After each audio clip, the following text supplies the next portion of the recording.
There is this phrase we use a lot when we talk about technology or robotics or AI, the uncanny valley. Right. It's that psychological concept where something looks human, but it's not quite human. It's close, maybe 90% there, but the movement is a little off, or the skin texture is too perfect, or the eyes are just dead. And it triggers this very specific, very primal biological warning system in your brain. It's a gut check, survival instinct that screams, "This is an imposter. Stay away." Exactly. It's a defense mechanism against mimicry. It's wired into us. But today, we aren't talking about robots. We aren't talking about CGI or deepfakes. We are talking about what is sitting on your dinner plate right now. Because according to the stack of sources we have for today's deep dive, American consumers are collectively hitting the uncanny valley of food. It is a fascinating and honestly a somewhat unsettling phenomenon. We are looking at a curation of voices today, primarily centering on a compilation from the Homestead Journey community. And I think that's a key point to start with. It is. I want to be clear about the nature of this source material. These aren't white papers from the FDA. These aren't studies from a university lab. No, and that's what makes it kind of grip you. Yeah. These are everyday people. We're talking about parents making sandwiches for their kids, hunters managing land, shoppers standing in the aisle at Walmart. Exactly. These are on-the-ground observations. They're looking at the food they just bought with their hard-earned money and say, wait a minute, this isn't behaving like food anymore. It's a compilation of anomalies. That's the best way to describe it. It's a documentation of glitches in the matrix. That's the hook, right? It's not just about, oh, this doesn't taste like grandma's cooking. Yeah. It's about physics and biology behaving badly. Yes. We're talking about bread that refuses to dissolve in water, like physically refuses. We're talking about chicken meat that shreds itself into confetti before you even touch it with a knife. And perhaps most telling, we have reports of wildlife animals that survive by scavenging, turning their noses up at our grocery store leftovers. That one really stuck with me. If a raccoon or a hog won't eat it, why am I putting it in my mouth? It's a really simple, powerful question. It's a crisis of authenticity. The central thesis we are unpacking today is a growing theory among these consumers that the U.S. food supply has become fundamentally synthetic, and the driver, hyperconsumption. So the idea is that the math just doesn't add up anymore. That's it in a nutshell. The math between what nature can biologically produce and what we are buying by the ton. It's the Costco theory, which we will definitely get to. And it is mind-blowing. So for you listening, we're going to walk through the aisles of the supermarket, but we're going to look at everything through this lens of skepticism. We've got spaghetti meat, The wet chip anomaly, and the rabbit hole of ingredients. Okay, let's unpack this. I want to start with the thing that seems to be freaking people out the most. The texture. the tactile experience of eating. It's interesting because we often focus on flavor profiles or caloric density. But texture is structural. Texture tells you about the physical integrity of the matter you are consuming, and the sources are reporting some serious structural failures. Let's talk about the spaghetti meat phenomenon. I had heard rumors of this, but reading the source material, the description is just visceral. This is a term that has popped up specifically regarding chicken breast meat, and it's vivid. The source describes opening a package of raw chicken, what you expect to be a solid muscle fiber, a piece of anatomy that used to move a wing, and finding it separating on its own. Yeah, the description was wild. They said it comes right from the poker bag, which I assume means the plastic packaging, and the meat is just pulling apart without any effort. It's not a solid cut. It has these distinct lines running through it, almost like it's pre-shredded or perforated. Right, they describe it as being able to just pull it apart with your fingers with absolutely no resistance. But chicken isn't supposed to do that. Raw chicken is tough. And that's the anomaly. Muscle tissue, biologically, is held together by connective tissue. Collagen, elastin. It should be tough. Anyone who has butchered an animal or even just cooked a lot knows that raw meat requires a knife. It resists separation. So what are people seeing? They're noticing this woodiness or this stringiness where the meat just falls apart in their hands. The fibers aren't cohering. It's like it has no structural integrity. The source makes a really sharp comparison here. They contrast this Walmart lab meat, their words, with meat market chicken. Which is a crucial distinction. If you go to a traditional butcher or a meat market where the sourcing is perhaps more local or less industrial, the chicken acts like chicken. It's firm. It holds its shape. It has muscle tone, I guess, even after it's been processed. That's a good way to put it. But the big box store stuff, it's behaving like, well, like spaghetti. It's limp and separates too easily. It raises this immediate question: what happened to the bird? If the muscle fiber is falling apart in the package, what was holding it together when it was alive? That leads to the speculation about growth rates. If you force a bird to grow to market weight in a fraction of the natural time, does the muscle tissue outpace the connective tissue? So the muscle gets big, but the glue that holds it together can't keep up.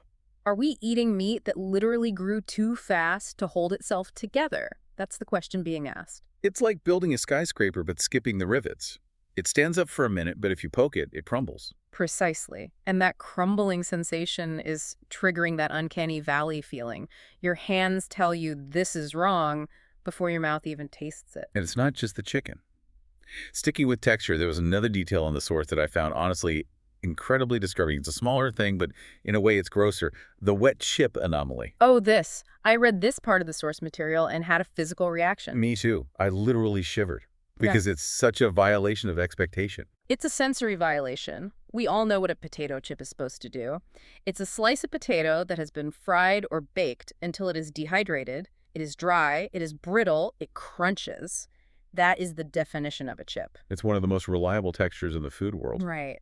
But the source describes opening a bag, a sealed bag, mind you, reaching in and finding chips that feel wet. Soggy, damp. And not just oily.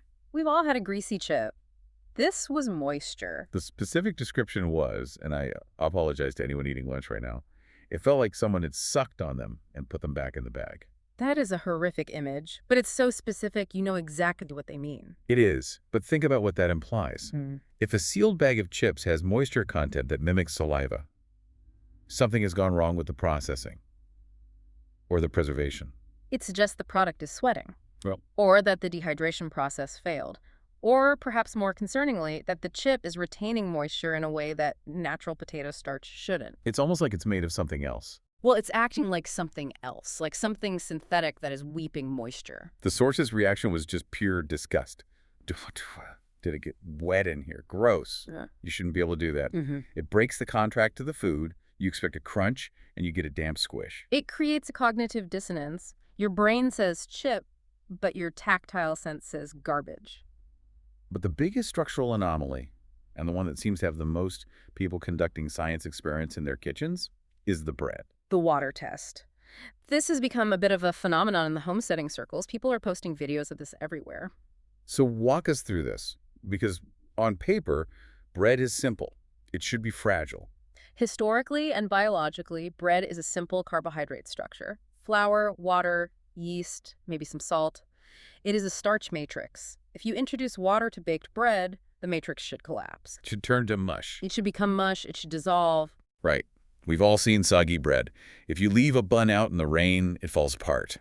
But the source highlights a trend where people are taking U.S. grocery store bread and holding it under running water in their sink. And it doesn't dissolve. It refuses to die. It's like a movie monster. It absorbs the water, yes. But instead of disintegrating, it turns into a rubbery, sponge-like consistency. The source describes being able to wring it out. Like a washcloth. You can squeeze the water out of the bread and it bounces back. It maintains its shape. I've seen videos of this, and it is genuinely unsettling.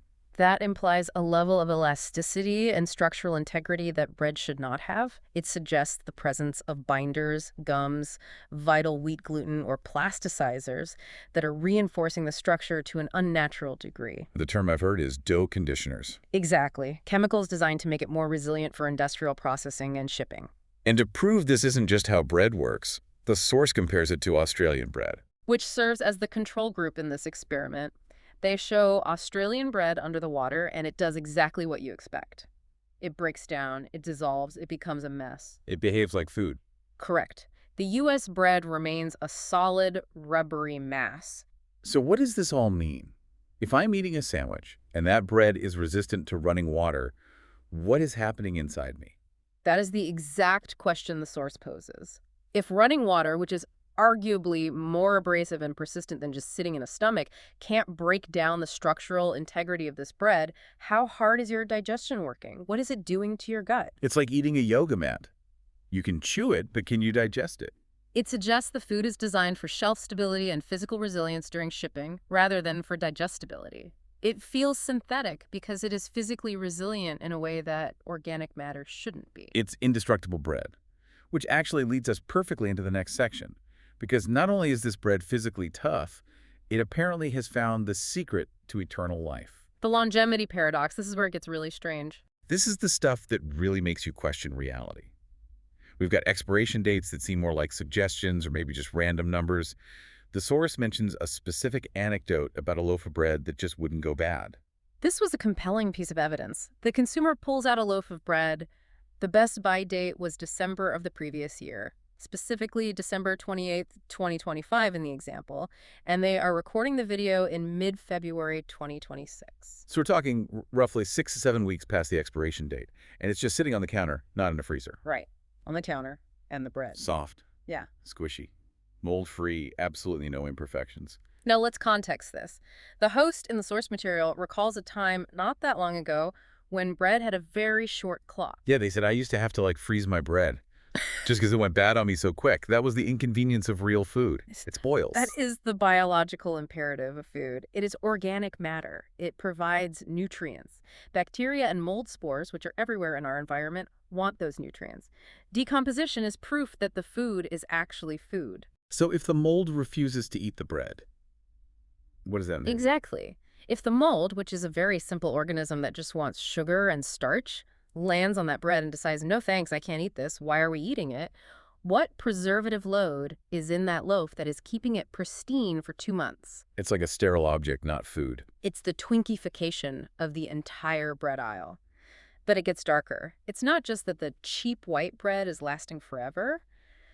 The source takes aim at a brand that I think a lot of us associate with healthy eating. Dave's Killer Bread. Oh, this is a big one. Because this brand has built its entire identity on being the better, healthier, more authentic choice. This is a classic case of what we might call the health halo betrayal. Dave's Killer Bread is marketed as the premium option. It has the backstory, the seeds, the organic labeling often, and the price reflects that. It's expensive. The source mentions paying almost $7 a loaf. That is a lot of money for bread. Right. You pay that because you are trying to be a smart consumer. You're trying to avoid the rubber bread. You're buying what you think is a clean product. Right. The source talks about specifically buying the white bread done right for their son. This is a parent trying to do the right thing, paying extra. And then the news breaks. Reports of high levels of glyphosate found in the bread. And just to be clear, what is glyphosate? Glyphosate. For those who don't track agricultural chemicals, that is an herbicide. It is the active ingredient in Roundup. A weed killer. Correct. And it is often used as a desiccant. Farmers spray it on crops like wheat right before harvest to dry them out faster so they can be processed more efficiently. So it's not just killing weeds, it's used directly on the food crop. In some farming practices, yes. And residues of that weed killer end up in the flour. And for a consumer who has spent years paying a premium price explicitly to avoid chemicals, this is a massive blow. The source describes feeling poisoned. They use that word specifically, poisoned. Yeah. And the irony is just crushing. You think you are escaping the system by buying the expensive, done-right bread, and it turns out you're just getting a more expensive delivery system for the same chemicals. It's a profound sense of betrayal. It shatters trust. And that's really the core of this anxiety. It's not just that the food is weird, it's that the safe zones are disappearing. If you can't trust the $7 loaf and you can't trust the cheap loaf, where do you go? The source actually mentions that this was the breaking point for them. They stopped buying bread entirely. They started making their own. Which is a huge shift. But listen to their reaction. It was so much better than anything I've ever bought, and it probably goes stale in 3 days. And it probably dissolves in water. It just reinforces the difference. Real bread, made from flour, water, yeast, and salt, tastes and behaves differently. But not everyone has the time to bake bread every day. So we are left navigating this minefield of ingredients. And speaking of minefields, let's go down the ingredient rabbit hole, because once you start looking at labels, really looking, it gets weird fast. The source brought up something about cheese that I had never heard of, the Tillamook and Pfizer connection. This blew my mind. I love cheese. And Tillamook is one of those brands you trust, right? It's a farmer co-op. It feels wholesome. It has that Oregon, down-to-earth vibe. It has a very strong brand identity built on quality. But the source discovered that 90% of store-bought cheeses, including Tillamook, use a bioengineered rennet. Okay, for those of us who aren't cheesemongers, what is rennet? Rennet is the enzyme used to coagulate milk. It separates the curds from the whey. Traditionally, it comes from the stomach lining of a calf, usually an unweaned calf. It's a natural byproduct of butchery. Okay, so that's the natural way. A bit medieval, but natural. But we aren't doing that anymore. To scale up production and lower costs, the industry shifted. Now, there's a bioengineered version produced by Pfizer that mimics that enzyme. It is technically called FPC, fermentation-produced chymosin. So it's lab-grown rennet from a pharmaceutical company. Essentially, it is produced by genetically modifying bacteria or yeast to churn out this enzyme. It's more efficient and cheaper than sourcing it from calves. And the source was just floored by this. They went down the rabbit hole, Googled it, and confirmed it. Sure as shit, they said. It's bioengineered. And their reaction is frustration. I love Tillamook cheese, they said. But now that they know it's a product of pharmaceutical bioengineering, that relationship is tainted. It's not farmer cheese anymore. It's pharma cheese. And that's the feeling. The story on the package doesn't match the process in the lab, and the advice they found was to eat European cheese. Which highlights the exhaustion of the American consumer. It's like, right? The source is like, okay, great, now I got to find European cheese. Where? How much? It's another barrier. To eat real food, you have to become a researcher, a logistics expert, and wealthy. you have to hunt down specific imports just to avoid bioengineered enzymes in your cheddar. It's a full-time job. And speaking of hunting down the truth, let's talk about the corn. This was a detective story right in the pantry. The Great Value Corn Investigation. This is a fascinating case of shrinkflation meeting toxicity.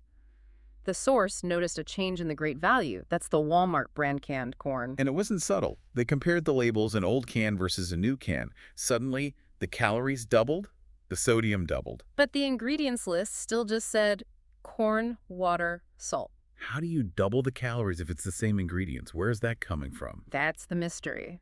But the smoking gun was the origin. The label changed from product of USA to product of Thailand. And with that change came a warning. The California Prop 65 warning. This is the label that says, this product contains chemicals known to the state of California to cause cancer or reproductive harm. On canned corn, something you give to your kids. Specifically on the corn from Thailand. The source points out that the other Great Value cans didn't have it, just the corn. And the theory is that it's related to the pesticides used in Thailand, which may be banned or more heavily regulated in the U.S. And here is the kicker. The marketing shifted.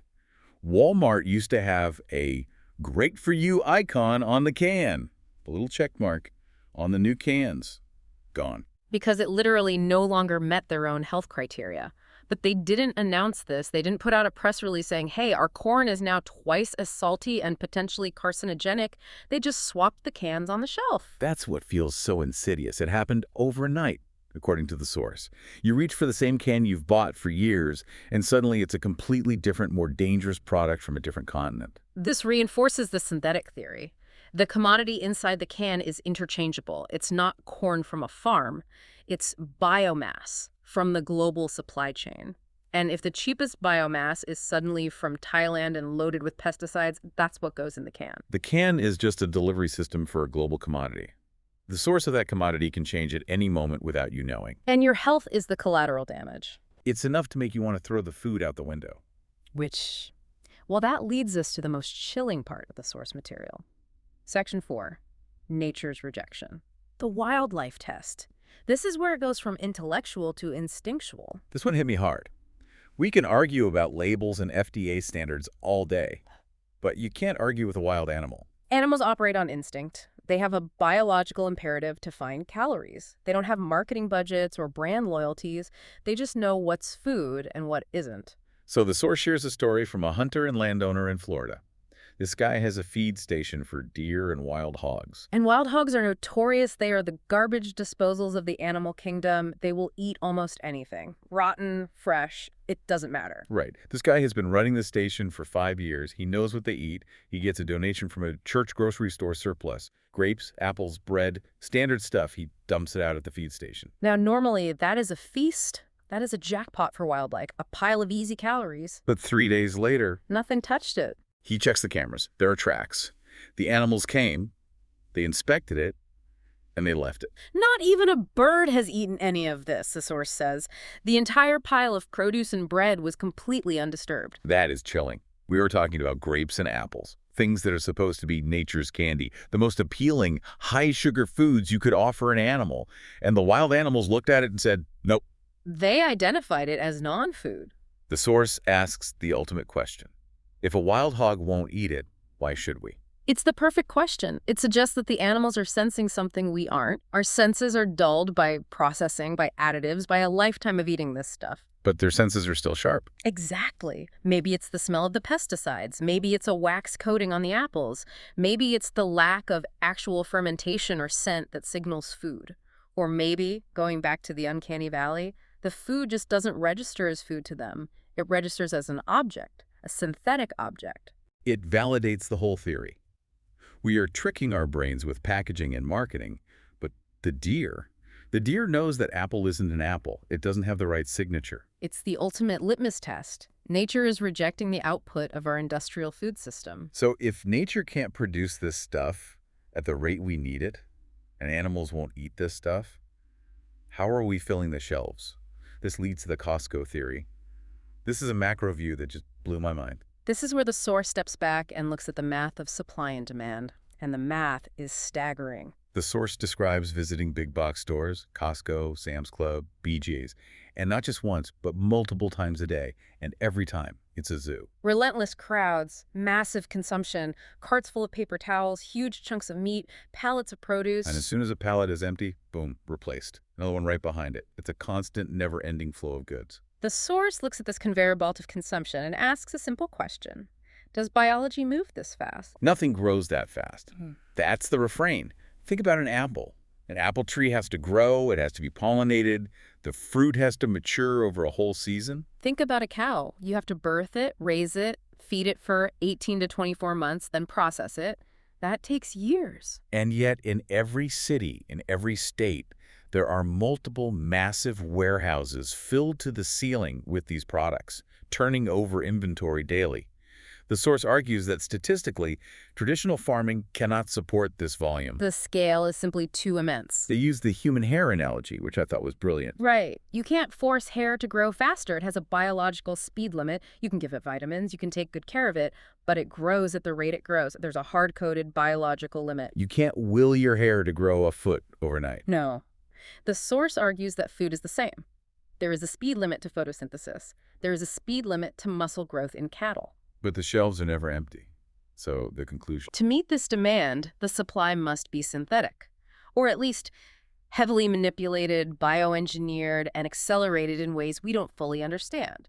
The source argues that we are eating lab-grown or printed food not because of some sci-fi conspiracy, but because of logistical necessity. We are eating faster than the planet can grow food. That's the argument, and it's a terrifying thought. That we have outpaced the Earth's ability to feed us naturally, so we have silently switched to a synthetic substitute just to keep the shelves full. It's an economic and logistical solution, not a nutritional one. It explains the texture issues. It explains the longevity. If you are manufacturing food to meet a quota, you design it for shelf life and durability, not for nutritional complexity or natural decay. And you feel it. That's the next point. Section 6, the health feedback loop. Mm-hmm. The source talks about how this food feels in the body. This isn't theoretical anymore. This is the somatic evidence. The source draws a sharp comparison between eating in the U.S. versus eating internationally, specifically mentioning the Philippines. They are currently in the Philippines, and the difference is night and day. First, the visual. The meat there isn't bright red. Right. In the U.S., we are conditioned to think red meat means fresh meat. But the source points out that U.S. meat is often treated with nitrates and gases, like carbon monoxide, to preserve that color. It's a cosmetic treatment. So it looks fresh, even when it isn't. In the Philippines, the source says, the meat is not prepackaged. It lacks that artificial glow. It's just meat. It might be a duller color, but it's real. And the physical result. When they eat the food abroad, the source says, it's like the food actually gets turned into energy. Energy. That's what food is supposed to be. Fuel.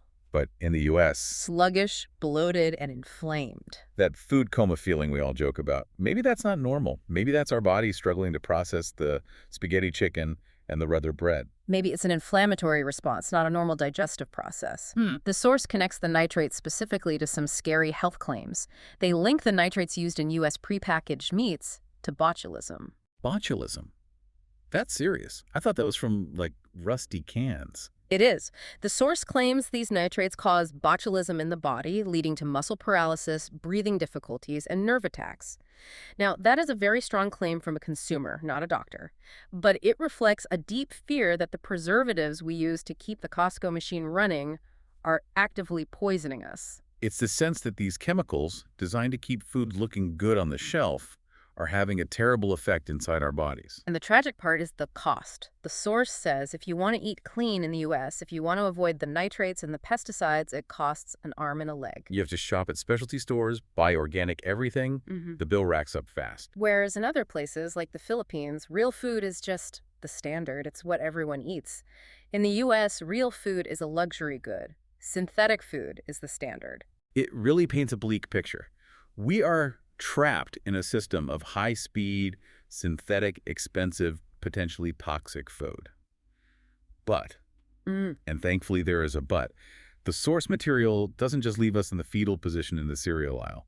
There is a movement happening. Taking control, it's the response to all this anxiety. Yes. The shift to homesteading. The source talks about this massive push for people to grow their own food. And it's not just a hobby anymore. It's not about making artisanal jam. No, it's a reaction to a lack of trust. It's a survival strategy. If you can't trust the label and you can't trust the brand, you have to become the producer. You have to shorten the chain of custody to just yourself. But I love what the source says here about accessibility. Because usually when people hear homesteading, they think 40 acres and a tractor. They think it's impossible for them. Exactly, but the source dispels that myth. They talk about vertical planters, balcony gardens, patios. Even if you are in an apartment, you can grow something. You can have a pot of herbs on your windowsill. If you have to, you have to. That was the quote. It's about necessity. Even if it's just growing your own lettuce or tomatoes, that is food you know is real. You saw it grow. It's taking agency back. And for the things you can't grow, like maybe a cow, the advice is to bypass the grocery store entirely. Buy straight from the farm. Find a local rancher. Farmers markets. Direct from source. The source argues this is the only way to survive the fake food era. You need to look the person who grew your food in the eye. You need to shorten the supply chain from thousands of miles to maybe 10. It's almost like going back in time to survive the future. We're rebuilding old systems because the new ones have failed us. In a way, yes. It's realizing that convenience has come at a cost we can no longer afford to pay, not in dollars, but in health and reality. So we've gone from spaghetti chicken to unrotting bread to a global supply chain conspiracy. It's a lot to take in. It is. But it connects. The weird texture is the result of the forced speed. The speed is the result of the demand. The demand drives the synthetic solutions. The chemicals create the longevity. And the wildlife knows it. It's all one story. It's a wake-up call. The source says, education and awareness are step one. People are waking up. And think anyone listening to this is going to look at their grocery cart a little differently next time. I know I will. I agree. You can't unsee some of this stuff. So here is the final thought, the Costco theory visualization. Next time you walk into a supermarket, a Costco, a Walmart, and you see those shelves fully stocked, hundreds of apples, mountains of beef, walls of bread, ask yourself a question. Does the natural world actually move fast enough to fill these shelves? Or are we looking at a synthetic illusion, an elaborate stage play of abundance? Trust your gut. And maybe plant a seed or two, just in case. Couldn't hurt. That's it for this deep dive. Thanks for listening.